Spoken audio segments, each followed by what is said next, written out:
والذین یؤمنون بما انزل الیک وما انزل من قبلک وبالآخرۃ هم یوقنون، اور جو لوگ ایمان لاتے ہیں اس پر جو آپ کی طرف اے نبی اتارا گیا ہے اور جو آپ سے پہلے اتارا گیا، اور آخرت پر بھی یقین رکھتے ہیں۔ سامعین، اب اس آیت کی تفسیر سماعت کیجیے۔ مؤمنین کی چند دیگر صفات۔ ابن عباس رضی اللہ عنہما فرماتے ہیں، مطلب یہ ہے کہ جو کچھ اللہ تعالیٰ کی طرف سے تم پر نازل ہوا اور تم سے پہلے کے انبیاء پر نازل ہوا، وہ ان سب کی تصدیق کرتے ہیں۔ یہ نہیں کہ کسی کو مانیں اور کسی کا انکار کریں، بلکہ اپنے رب کی سب باتوں کو مانتے ہیں اور آخرت پر بھی ایمان رکھتے ہیں، یعنی بعثت، قیامت، جنت، دوزخ، حساب، میزان، سب کو مانتے ہیں۔ قیامت چونکہ دنیا کے فنا ہونے کے بعد آئے گی، اس لیے اسے آخرت کہتے ہیں۔ بعض مفسرین نے کہا ہے کہ جن کی پہلے ایمان بالغیب وغیرہ کے ساتھ صفت بیان کی گئی تھی، انہی کی دوبارہ یہ صفتیں بیان کی گئی ہیں، یعنی ایماندار خواہ عرب مؤمن ہو خواہ اہل کتاب وغیرہ۔ مجاہد، ابو العالیہ، ربیع ابن انس اور قتادہ رحمۃ اللہ علیہم کا بھی یہی قول ہے۔ بعض نے کہا ہے کہ یہ دونوں ہیں تو ایک، مگر مراد اس سے صرف اہل کتاب ہی ہیں۔ ان دونوں صورتوں میں واو عطف کا ہوگا اور صفتوں کا عطف صفتوں پر ہوگا، جیسے سبح اسم ربک الاعلی، اس میں صفتوں کا عطف صفتوں پر ہے، اور شعراء کے شعروں میں بھی آیا ہے۔ بعض کا قول یہ ہے کہ پہلی صفتیں تو ہیں عرب مؤمنوں کی، اور والذین یؤمنون بما انزل الیک سے اہل کتاب کے مؤمنوں کی صفتیں مراد ہیں۔ سدی رحمۃ اللہ علیہ نے ابن عباس، ابن مسعود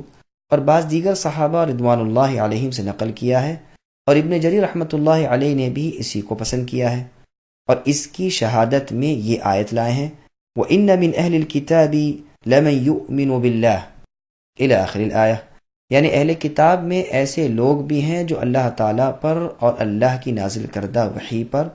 جو اس سے پہلے تمہاری طرف نازل کی گئی اور اس وحی پر جو ان کی طرف اتاری گئی ایمان لاتے ہیں اور اللہ تعالیٰ سے ڈرتے رہتے ہیں۔ اور جگہ ارشاد ہے الذین آتیناہم الکتاب من قبلہ الی آخر الآیہ، یعنی جنہیں اس سے پہلے کتاب دی تھی وہ اس کے ساتھ ایمان رکھتے ہیں، اور جب ان پر یہ قرآن پڑھا جاتا ہے تو کہتے ہیں ہم اس پر بھی ایمان لائے اور اسے اپنے رب کی طرف سے حق جانا، ہم تو اس سے پہلے ہی مسلمان تھے۔ انہیں ان کے صبر کرنے اور برائی کے بدلے بھلائی کرنے اور اللہ کی راہ میں خرچ کرنے کی وجہ سے دوہرا اجر ملے گا۔ بخاری اور مسلم میں ہے، رسول اللہ صلی اللہ علیہ وسلم فرماتے ہیں 3 شخصوں کو دوہرا اجر ملے گا، ایک اہل کتاب جو اپنے نبی پر ایمان لائیں اور مجھ پر بھی ایمان رکھیں، دوسرا وہ غلام جو اللہ تعالیٰ کا حق ادا کرے اور اپنے مالک کا بھی، تیسرا وہ شخص جو اپنی لونڈی کو اچھا ادب سکھائے پھر اسے آزاد کر کے اسے نکاح کر لے۔ ابن جریر رحمۃ اللہ علیہ کے اس فرق کی مناسبت اس سے بھی معلوم ہوتی ہے کہ اس صورت کے شروع میں مؤمنوں اور کافروں کا بیان ہوا ہے، تو جس طرح کفار کی 2 قسمیں ہیں، کافر اور منافق، اسی طرح مؤمنوں کی بھی 2 قسمیں کی، عربی مؤمن اور کتابی مؤمن۔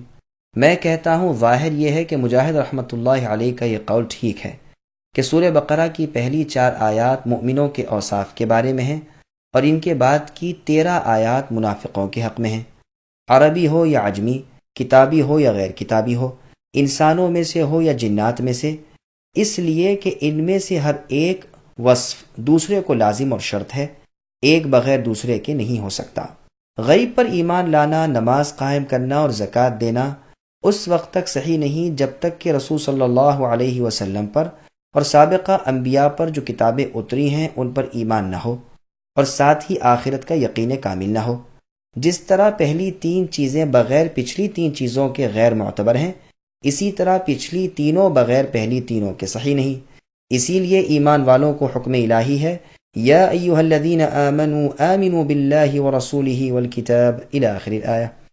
یعنی اے ایمان والو اللہ پر اور اللہ کے رسول پر اور جو کتاب ان پر اتری ہے اس پر، اور جو کتابیں ان سے پہلے اتری ہیں ان پر ایمان لاؤ۔ اور جگہ فرمایا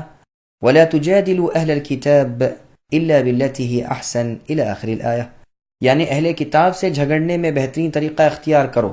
اور کہو کہ ہم ایمان لائے ہیں اس پر جو ہماری طرف نازل کیا گیا ہے اور جو تمہاری طرف اتارا گیا ہے۔ ہمارے اور تمہارے معبود برحق ایک اللہ ہی ہیں۔ اور جگہ ارشاد ہے، اے اہل کتاب، جو ہم نے اتارا ہے اس پر ایمان لاؤ، یہ اس کو سچا کرنے والا ہے جو تمہارے پاس ہے۔ اور جگہ فرمایا، اے اہل کتاب،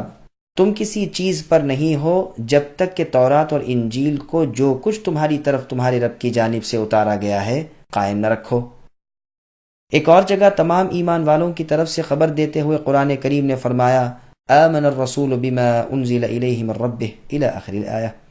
یعنی رسول ایمان لائے اس پر جو ان کی طرف ان کے رب کی طرف سے نازل ہوا، اور تمام ایمان والے بھی ہر ایک ایمان لایا اللہ تعالیٰ پر اور اللہ کے فرشتوں پر، اللہ کی کتابوں پر اور اللہ کے رسولوں پر۔ ہم رسولوں میں فرق اور جدائی نہیں کرتے۔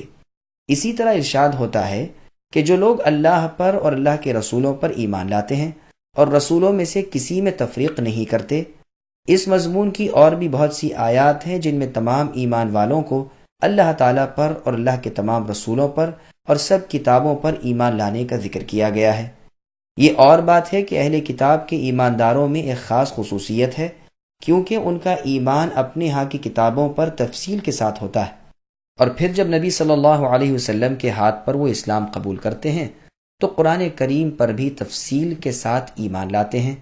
اس لیے ان کو دوہرا اجر ملتا ہے۔ اور اس امت کے لوگ بھی سابقہ کتابوں پر ایمان لاتے ہیں، لیکن ان کا ایمان اجمالی طور پر ہوتا ہے، جیسے بخاری میں ہے، رسول صلی اللہ علیہ وسلم نے فرمایا کہ جب تم سے اہل کتاب کوئی بیان کریں تو تم نہ اسے سچ کہو اور نہ جھوٹ، بلکہ کہہ دیا کرو کہ ہم تو جو کچھ ہم پر اترا اسے بھی مانتے ہیں اور جو کچھ تم پر اترا ہے اس پر بھی ایمان رکھتے ہیں۔ بعض مواقع پر ایسا بھی ہوتا ہے کہ جو لوگ رسول اللہ پر ایمان لاتے ہیں ان کا ایمان بنسبت اہل کتاب کے ایمان کے زیادہ پورا، زیادہ کمال والا، زیادہ راسخ اور زیادہ مضبوط ہوتا ہے۔